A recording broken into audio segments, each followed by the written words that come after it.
As we get closer and closer to first oil, Ghanaians are, expectant and quite justified. One of the areas where people hope that the difference will occur as a result of our newfound oil and gas is in the area of energy power. Power is short in this country, there's no question about that. It's been the case for years. There's been a huge reliance on hydroelectric power, and then somewhere in the 80s, the shift to thermal power and so on. But bottom line is that it's expensive. We're important crude to generate power in this country. And tonight we will look at oil and gas from that angle. The gas especially is one area that I keep saying is my pet subject. What about the gas? I mean, a lot of the talk is about the crude, but what about the gas? Our guest is the chief executive of the VRA, who's been busy, as you know, last few months, trying to get us to pay a bit more so that hopefully we can come back to a certain sense of reliable power and so on and so forth. Mr. Kweku Awotwi, thank you for coming. Thank you, David. Kweku, this is part of our oil and gas series, and I am keen to hear your views on, all of that in relation to our energy needs and the future for Ghana. But before we do, I just wanted us to talk very quickly about, the exercise in the last few months in which you sort of sought to get people to recognize the challenges that VRA, Grid Core, and ECG face.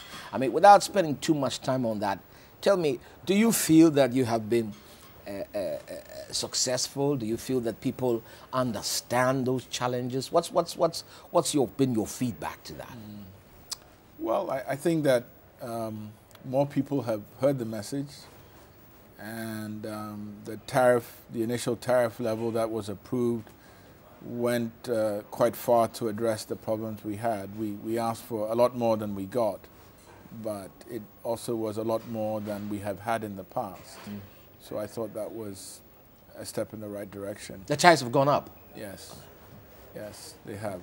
Yeah. But in terms of the message and the feedback, there's certainly a sense that more people understand the need for cost-reflective tariffs and a sustainable way to keep the industry going. To keep it going. Africa is poor. I mean, many of our people are, in a sense, I mean, I say that carefully, but look, there is poverty in many parts of this country and other parts. I mean, can you ever truly have a tariff that reflects your real cost? I mean, considering just the economic challenges that people face. I mean, can you ever? Is that a realistic expectation? It should be. It should be. I think the perspective should be where we are today and where we want to be tomorrow. If we want to stay poor, well, let's keep subsidizing the tariff. Yeah. If we want to become a developed nation, then people must pay for it. Then we must get used to what is required. Poor people. Are we poor?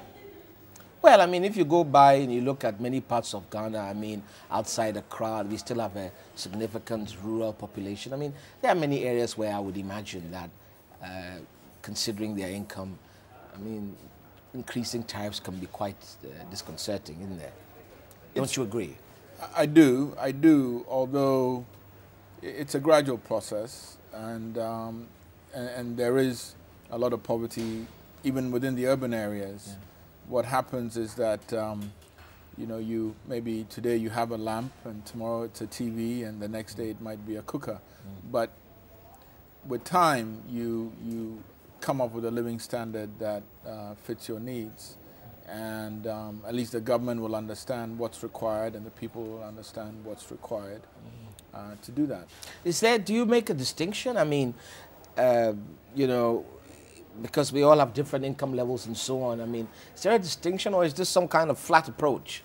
No, there is a distinction, and in fact it's progressive. We have in Ghana a lifeline tariff, and it used to be the first 150 units consumed every month was free or heavily subsidized, and then it goes from there. So it is progressive, and the more you use, the more you pay. But really the idea has always been that for a modest household with minimal needs, you don't pay too much. I heard you say you want a bit more, you don't get it, but really, with what you've got, can you do what you've got to do with what you've got? That's my question. One of the key assumptions we made was that we would be getting gas from Nigeria, which is one of the things we're talking about, gas from Ghana. Yeah. If we get the gas from Nigeria in the quantities that we expect, it's adequate. If, yes.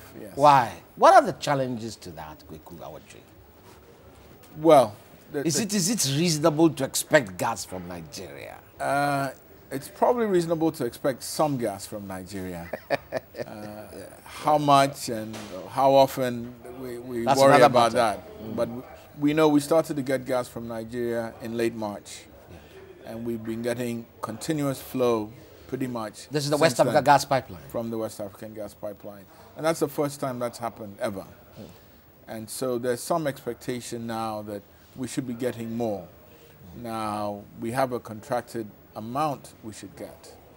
And that is supposed to happen sometime in the third quarter after we commission our units for gas. We are yet to see whether we get those volumes.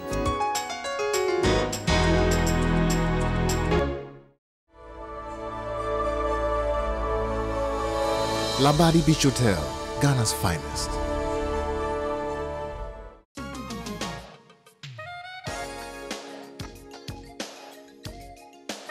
Experience, dedication, passion. These are the attributes every master craftsman needs to produce a work of true distinction. And it is with the same meticulous attention to detail that we make our beer, Club Gold. Produced with only the finest, carefully selected and blended natural ingredients, including crystal malt, to give you that smooth, golden, distinguished taste. Enjoy the unique drinking experience of a full-bodied crystal malt beer. The difference is in the detail.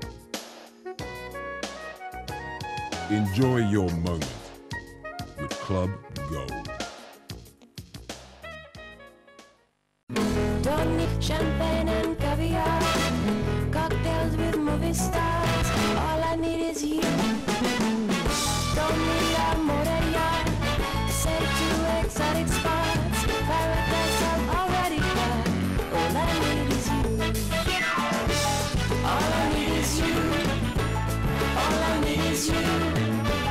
All I need is you. Imperial leather, now with classy new look. Imperial leather, one of life's little luxuries.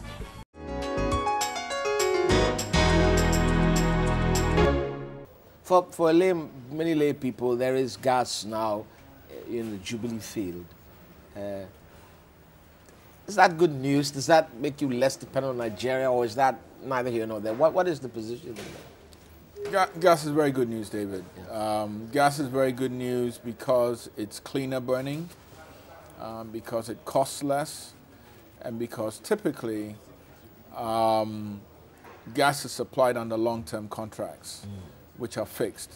So it's better for the environment, it'll cost you less, and there's much less volatility in the price when you get it. So all around, it's a plus. What percentage of, if you like, power will come from gas, say, in the next 5 to 10 years? Today, 40% of Ghana's installed capacity is what we call thermal-fired power. It means that it uses crude oil, distillate, or gas. Today, 40%. Installed capacity? Installed today. Which is separate from the hydro, product, electric, yes. And, so hydro is still, we still are, strictly speaking, the bigger chunk is still from the famous zone that goes from Volta. It is, yes. Wow. But in the next 2 years, let's say 3 years, we expect at least 800 megawatts more of thermal and 400 megawatts more of hydro. From the Bui Dam? From the Bui Dam. So in the next 3 years, we're looking at a 66-33 more thermal than hydro. Is that the right direction?